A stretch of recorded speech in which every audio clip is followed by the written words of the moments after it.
Hello बच्चों, इससे पहले के वीडियो में हम देख चुके हैं चार अलग अलग थ्योरी के बारे में, जिसमें था special theory of special creation, abiogenesis या जिसको हम लोग कह रहे थे स्पॉन्टेनियस जनरेशन, और तीसरा क्या था बायोजेनेसिस, और इसके बाद हमने देखे थे थ्योरी ऑफ पैनस्पर्मिया। तो ये थ्योरी हमने क्लियर किया था। इसके बाद जो हम देखते हैं हमारा फिफ्थ थ्योरी जो है वो है Oparin and Haldane theory of origin of life. Clear? या फिर इसको कह सकते हैं chemical theory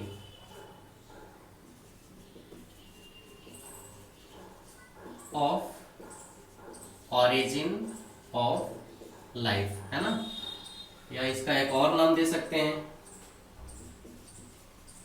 theory of artificial synthesis. तो सबका मतलब अलग अलग नहीं है, सब एक ही चीज है। Oparin and Haldane's theory of origin of life, या फिर इसी को कहो chemical theory of origin of life, या फिर इसी को बोल सकते हैं थ्योरी ऑफ आर्टिफिशियल सिंथेसिस, है ना। इस थ्योरी में क्या बताया गया? इस थ्योरी में ये बताया गया कि प्रेजेंट डे जो कंडीशन है वो कंडीशन नहीं था जिस टाइम लाइफ ओरिजिनेट हो रहा था, है ना। तो ड्यूरिंग ओरिजिन ऑफ लाइफ, है ना, condition were different from present day condition,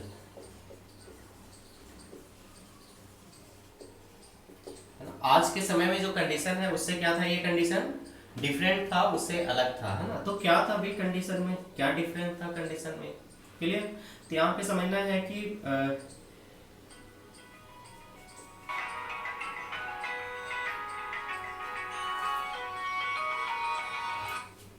no free oxygen,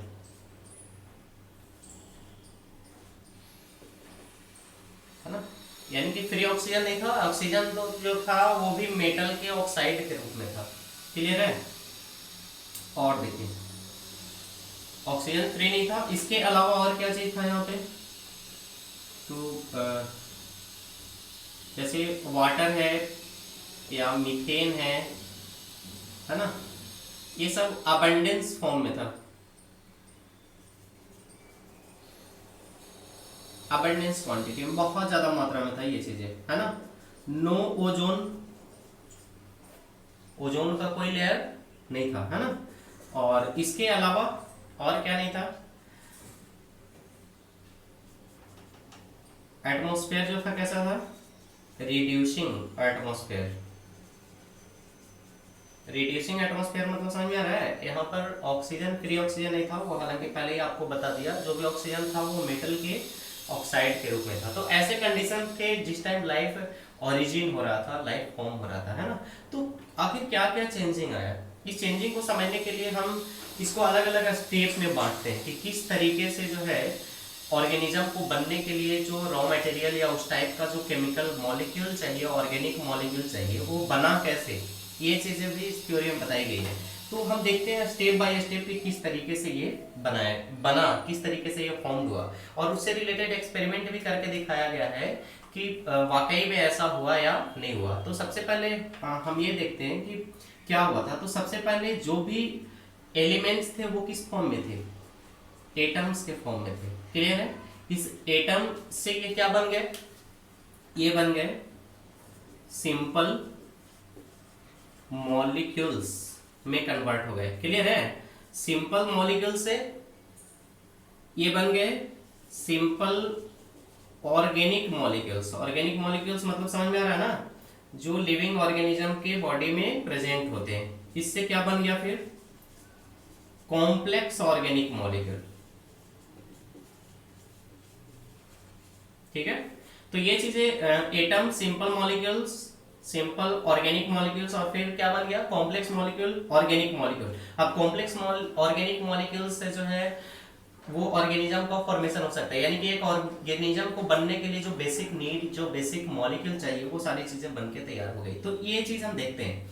जैसे अगर हम इसकी बात करें एटम्स की बात करें तो उस टाइम एटम्स क्या क्या था, जैसे हाइड्रोजन का एटम था, सल्फर था उसमें, कार्बन था उसमें, नाइट्रोजन था उसमें, बात समझ में आ रही है।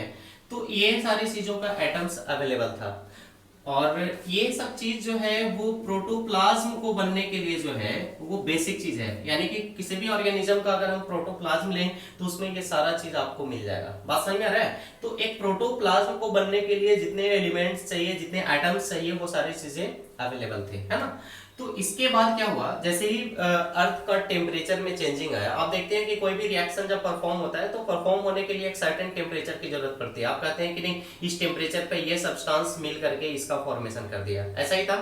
तो वहां पर भी टेम्परेचर और साथ में एनर्जी की जरूरत पड़ती थी, लेकिन एक प्रॉब्लम वहां पे क्या था कि वहां पर एंजाइम नहीं था। जैसे नाउअडे हम कोई भी रिएक्शन परफॉर्म करते हैं तो उसमें क्या एंजाइम का यूज करते हैं और एंजाइम कैटालिस्ट के जैसा काम करता है, रेट ऑफ रिएक्शन को क्या करता है बढ़ा देता है, ऐसा ही है ना, या फिर कम भी कर सकता है। तो यहाँ पर अभी नाउअडे हम कोई केमिकल रिएक्शन को परफॉर्म करने के लिए क्या करते हैं एंजाइम का इस्तेमाल करते हैं, लेकिन उस टाइम एंजाइम नहीं था फिर भी ये चीजें हो रही थी।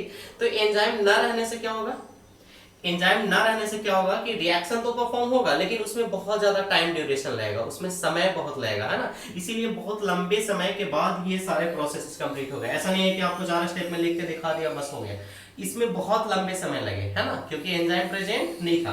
और यहाँ पर एनर्जी की भी जरूरत पड़ी और वो एनर्जी किस रूप में था, तो एनर्जी का जो सोर्स था वो एनर्जी का सोर्स था लाइटनिंग,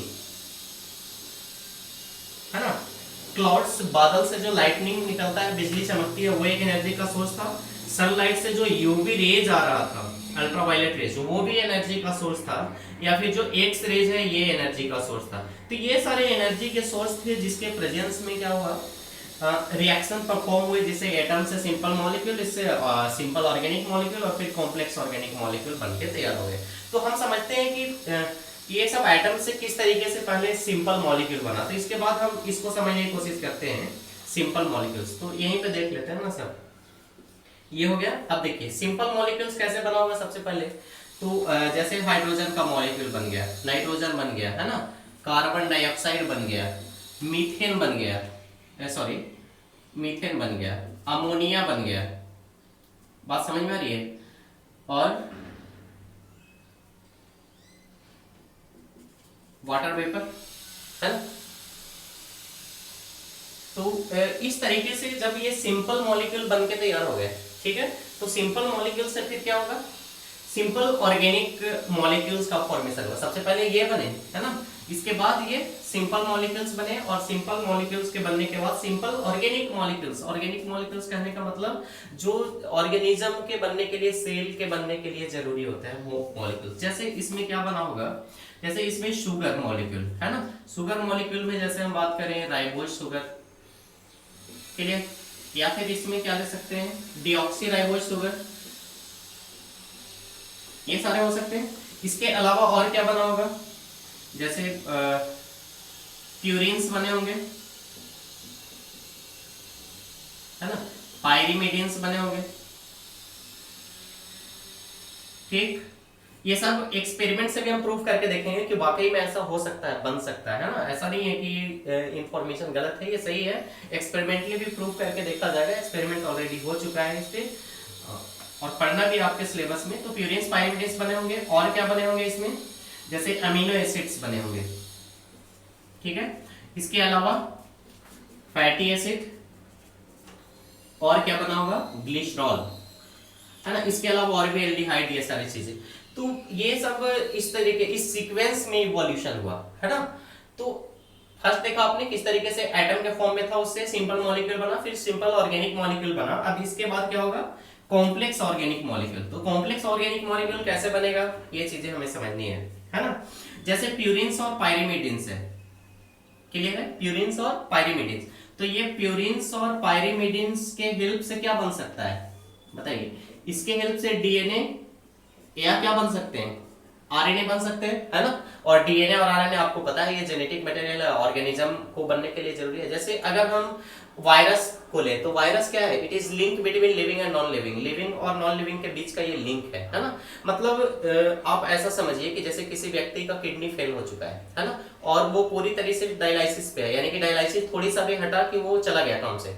तो ऐसे केसेस में जो व्यक्ति है वो क्या है, वो लिविंग भी नहीं है और नॉन लिविंग भी नहीं है ना, मतलब दोनों के बीच का स्टेज है। तो वैसा ही ऑर्गेनिज्म है, वैसा ही चीज है वायरस, है ना। तो वायरस का निर्माण दो चीजों से होता है, एक जेनेटिक मटेरियल और दूसरा प्रोटीन। और हम कह सकते हैं कि ठीक है वो लिविंग के जस्ट पहले का स्टेज हो सकता है ना, यानी कि कुछ प्रॉपर्टीज उसमें लिविंग का है, अगर आपके बॉडी के कांटेक्ट में आ गया तो फिर वो लिविंग के जैसा बिहेव करने लगेगा, अपने मल्टीप्लिकेशन करने लगेगा। तो ये है डीएनए और आरएनए, है ना। इससे बन सकता है अमीनो एसिड से क्या बन सकता है, प्रोटीन बन सकता है ना। और फैटी एसिड और ग्लिसरॉल को मिलाकर क्या बन सकता है, फैट बन सकता है ना, जो आगे प्लाज्मा मेम्ब्रेन को बनने में पार्टिसिपेंट्स हो सकता है। तो आपने क्या देखा कि किस तरीके से ये एटम्स कन्वर्ट हो गए किसमें, कॉम्प्लेक्स ऑर्गेनिक मॉलिक्यूल में। और इस कॉम्प्लेक्स ऑर्गेनिक मॉलिक्यूल से क्या बन सकता है, ये सब को मिला करके सिंपल ऑर्गेनिज्म का फॉर्मेशन हो सकता है। तो इस वीडियो में आपने क्या देखा, इस वीडियो में देखा कि किस तरीके से केमिकल इवोल्यूशन हुआ है, यानी कि वे सारे मॉलिक्यूल्स बनके तैयार हो गए हैं जो एक ऑर्गेनिज्म को बनने के लिए जरूरत है। तो इस वीडियो में बस इतना ही।